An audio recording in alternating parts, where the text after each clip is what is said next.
What is up, guys? We're back with another video, and today we're checking out this liquid CPU cooler right here. This is the Valkyrie V360 Lite, so let's go ahead and take a look.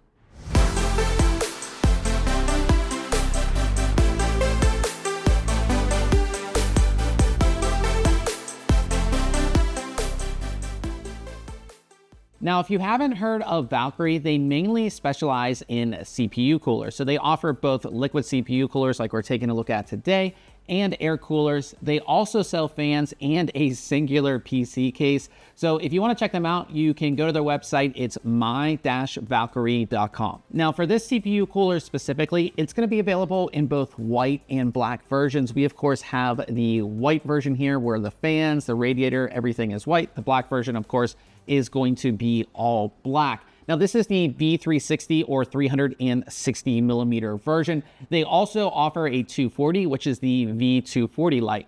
Before we get into the cooler itself, it is worth mentioning that the fans do come pre-installed, which is definitely going to save you some time when it comes to your installation. Starting with the radiator, we of course have a 360 millimeter aluminum radiator. It's painted all white, and then we have chrome Valkyrie branding along the sides. It is 27 millimeters thick, which is pretty standard when it comes to AIOs. And if you are wondering, it offers 21 fins per inch. For our fans, we have 3 of Valkyrie's B12 120 millimeter ARGB fans.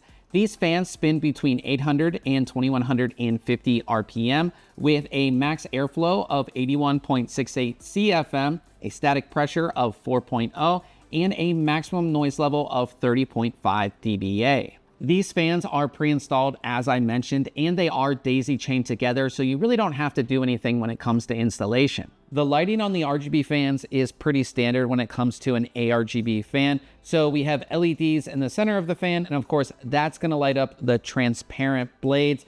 And because we don't have any software or anything like that, you just control the effects with your motherboard's RGB software. We have pretty standard sleeve cooling lines that exit from one end of the radiator's end cap and connect to the radiator via crimped connectors. The cooling lines are quite flexible.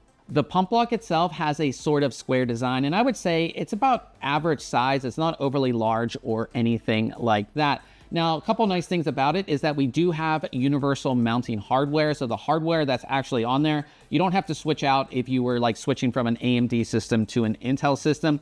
And then on top of that, we do have pre-applied thermal paste. Now, Valkyrie does include another syringe of thermal paste if you were like, installing this on one system and then going to another, which is actually nice because a lot of companies don't give you that extra thermal paste. On the pump block, we do have this top cap here, and it is split into 2 sections. So we have an infinity mirror here with a Valkyrie logo and then some RGB lighting, so you really do get that infinity mirror effect.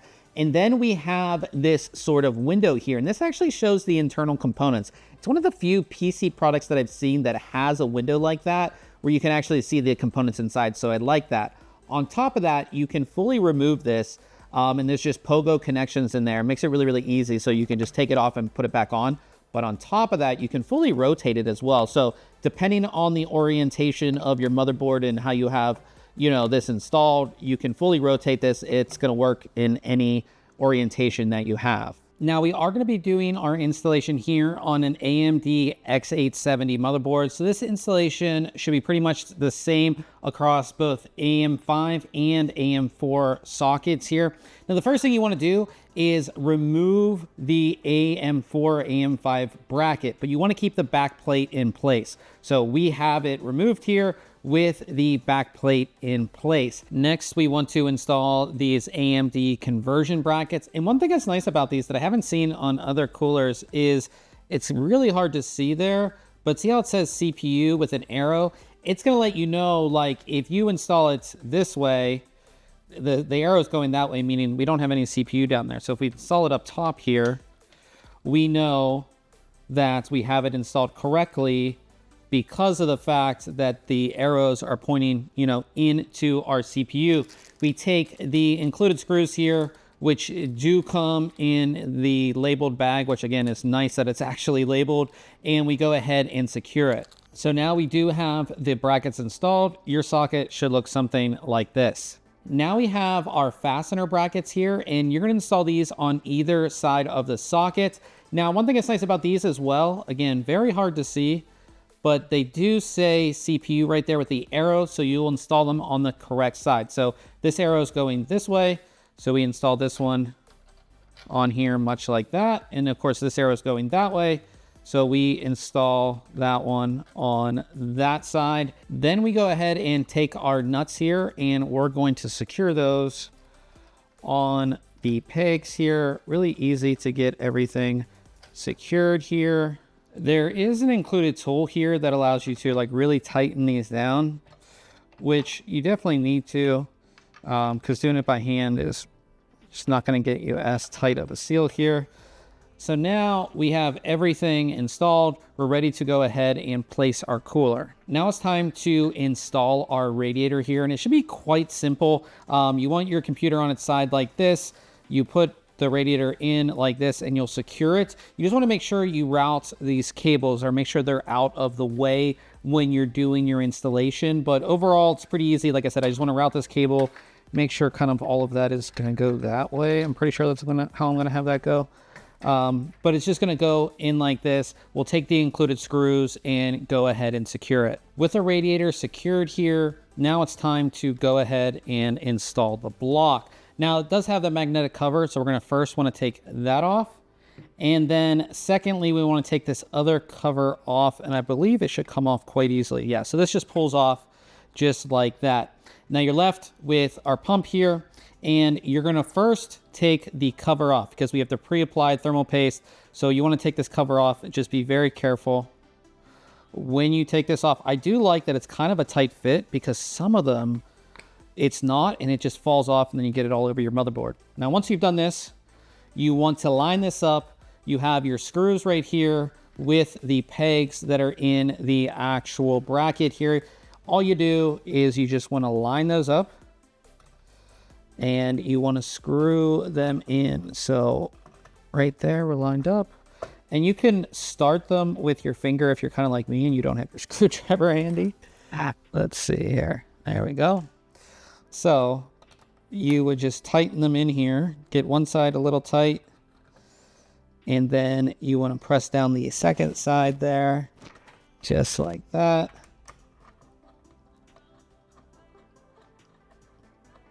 And you go ahead, just make sure it's all the way in there.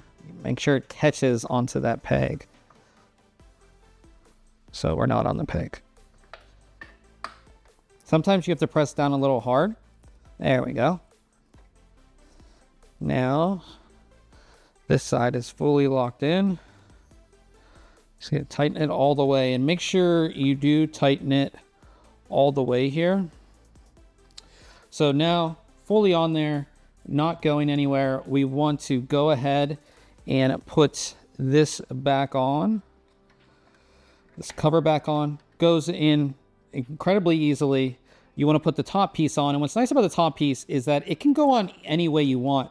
So if you want the Valkyrie logo one way, you want the Valkyrie logo another way, you can go ahead and do that. But that goes right on like that. Then you have your cables here. So you have coming out of the block itself, you have an RGB cable, and it's a 3-pin, and then you have your pump cable here, and then you have cables coming out of the fan. So you just want to make sure you connect all of those to your motherboard and you'll be good to go. Last thing, I didn't take it off, but there is a protective cover on the block. Just go ahead and take that off and you'll be good to go. Another thing I didn't mention is that Valkyrie does include these 3 sort of cable combs here. So you can install those. They're completely optional, but they do make it a lot easier to sort of organize the cables. You also get a couple of these Velcro straps. When it comes to testing, we're going to be testing both temperatures and noise levels. So here's a full breakdown of our test system.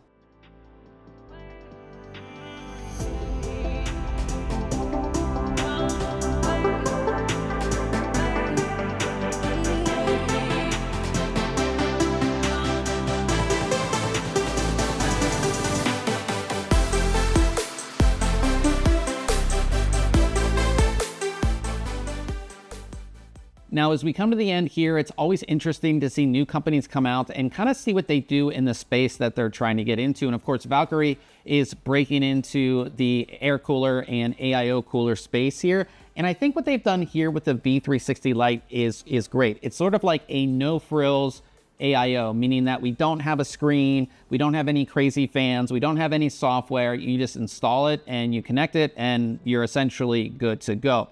The fans, and pump are PWM, and then the ARGB and all the lighting, you just connect to your motherboard and you control it that way. So it's just really easy. And talking about being easy, the fans do come pre-installed and they're pre-wired, so you don't have to worry about, anything like that. We also have pre-applied thermal paste, which again for beginners is going to be great. And they even include that extra tube of thermal paste if you're doing multiple installations down the road, you have extra thermal paste, or you mess it up or whatever it may be, you have the extra thermal paste. So I definitely like that. In terms of performance, this sits sort of in the middle of our test group, which I think is very fair given the components that we do have here. And noise levels are pretty good overall. I like the sort of pump top here, the fact that you can take it off and rotate it and do all of that. And that like the little infinity mirror, and then you can actually see the components here. I really like that. I think it's just a different look overall. And it kind of reminds me of like the Nothing phones where you can, see the actual internal components. I definitely like that. The ARGB fans are pretty standard, nothing crazy again to write home about. But the one thing I really like about this cooler is that it's really easy to install. You have the universal mounting hardware on the pump block itself, so you don't have to like take it off if you're doing Intel and then change it if you're doing AMD. It's all the same. We were able to do the installation inside of our case without removing the motherboard or having to do anything like that. Really easy to go ahead and do that as well. And everything is very much straightforward. So if you are a beginner, this is going to be an easy AIO to go ahead and get installed. And then it comes down to price. This thing is about 90 bucks, which you really can't complain with, either, considering the performance, how it looks, and all of that. Now, if you have any questions about this cooler, go ahead and leave it in the comment section below. And we do have a link below to our full written review over at thinkcomputers.org. Till next time, catch you guys later.